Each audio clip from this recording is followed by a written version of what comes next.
Някои гори са на възраст стотици години и са преживели превратностите на историята, но други са изчезнали или преобразени до незнаваемост.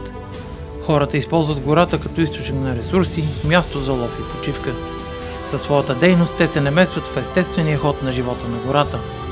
За да може да се контролира и компенсира въздействието на човека, се изискват постоянни грижи и внимание. Хората, които се грижат за гората, са лесовъдите.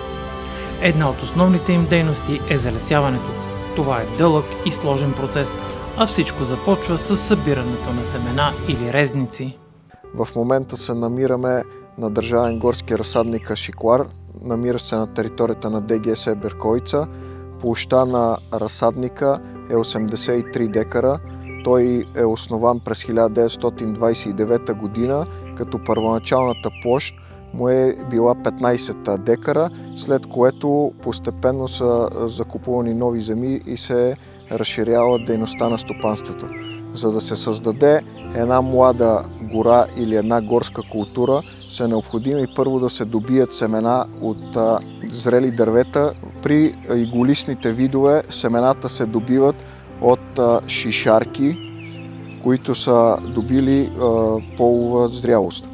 При широколистните видове фиданките се произвеждат от жълъди. Жълъдите се добиват като са озрели и са паднали под дърветата. След добива на семената се изпращат в семеконтролни станции, за да се определи качество и чистотата на кълняемост. Следващата стъпка е засяване на семената в лехи, семенишни лехи, от които произлизат младите фиданки. Ето това са лехи, засети с семена от черен бор през пролета на 23-та година, а това, което виждаме тук, са млади фиданки, наречени поници, на 4-месечна възраст. Тук виждаме едногодишни фиданки от цер, които ще бъдат използвани за есенно залесяване. Под тях отдолу се намират фиданките от обикновен кестен, които са също на едногодишна възраст, но виждате динамиката и разликата в растежа на двата дървесни вида. Отдолу под тях имаме леко прекъсване, оставено угърна площ, която престоява една година, след което се обработва и се създават нови лехи за посяване на семената. Под нея отдолу виждаме фиданки от конски кестен, който се използва предимно за озеленяване в парковете и алеите в градовете. За да стане една фиданка годна за залесяване, за нея се полагат грижи и усилия през цялата година, като това например е прекопаване, плевене и поливане през сухите месеци на годината. Предимно тези дейности, които се извършват са ръчно, не може да се извършват механизирано, затова това е много трудоемко и отговорно нещо. От разсадника фиданките поемат към новия си дом, като например този склон в подножието на Берковския Балкан, където след време отново ще има красива гора. На това място преди години е имало борова култура, която в последствие е била нападната от гъбичното заболяване и сипване на иглиците при бора. След това са взети лесовъдски мерки за цялостното изсичане и изчистване на насаждението от заболелите дървета, за да не бъде обхванат масива нагоре и да заболее целият подотдел. Дейностите след сечта беше санитарна, изчистихме площа и започна направата на тераси. При терени с подобен наклон над 20 градуса, без да се взима предвид дървесния вид, задължително се правят тераси. Какво представляват терасите? Терасите са 40 см широки и се копаят с поне 20-30 см на дълбочина. Почвата се разрохва хубаво, да има по-високо прихващане и по-лесно растението да се приспособи. В случая при направена тераса вече сме решили с какво ще залесяваме. Тук самата природа ни е подсказала до някъде каква ще бъде бъдещата гора след години. Вижда се подръста дъбовия, бука на места, ще стане едно смесено дъбово насъждение и така до някъде ние сме улеснени с избора на вид. При залесяването с в случая дъб, цер, благун, разширен в България, използва се меча на колесов.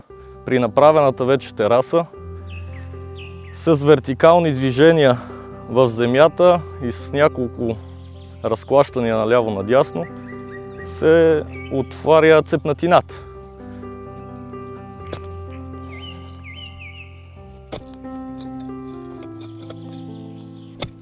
Цепнатината трябва да е поне 20-25 см дълбока,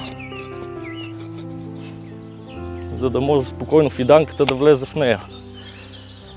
Най-важното, основното нещо, след като вече имаме готово посадъчно място, фиданката максимално кратко време да бъде изложена на атмосферните условия. Съдилката ми.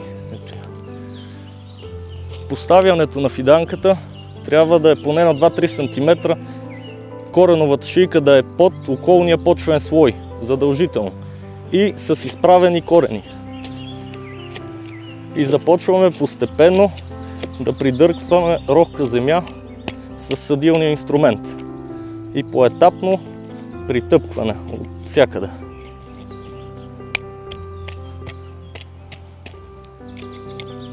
На 3-4 пъти придърпваме, притъпкваме. Стремим се фиданката да бъде изправена. Когато вече се убедим, че е добре насадена, проверяваме с леко придърпване нагоре. Виждаме, че е добре. Разрохваме около нея и може да се каже, че това стане един голям дъб след години. Работата на лесовъдите не се ограничава до засаждането на фиданките, а грижите за гората продължават в годините напред. Продължение на 5 години за тези млади и красиви фиданки. Те се нуждаят от окопаване и премахване на ненужните плевели и дървесни храсти, които са по-бързо растящи от нашите млади дъбчета. Работници на горското стопанство извършват с ръчни инструменти прекопаване около фиданката, почистване на плевелите, за да може влагата по-лесно да достигне до корените и да не се задушават младите фиданки, да се развиват добре с правилно стъбло и добре развити корени. В ежедневната си дейност лесовъдите са подпомогнати от съвременна техника, с която вече разполагат горските стопанства на територията на Северозападното държавно предприятие. Трактори, булдозери и различен прикачен инвентар заместват тежкия труд на ръка и значително намаляват времето за подготовка на почвата и за залесяване. Намираме се в село Владимирово. Освен ръчно залесяване, може да се направи залесяването и механизирано. Както виждате, тук зад мен има един ново придобит трактор с свредел. С помощта на свредела се отварят посадните места, в които след това ще се засадят тополовите фиданки. В непосредствена близост сме до река Огоста. Има доста подпочвена влага, която е много важна за развитието на тополовите фиданки. Точно по тази причина на този терен създаваме тополово насъждение. Трактора, след като свършиме с отварянето на посадъчните места, ще го ползваме и за отглеждане на културите. Същия може да се ползва и за изваждане на тополовите фиданки от разсадника. Със специализираната техника и инвентара към нея значително ще облекчиме нашата работа. Ще ни даде възможност да я правим и на по-трудно достъпни терени, както и в най-подходящото време.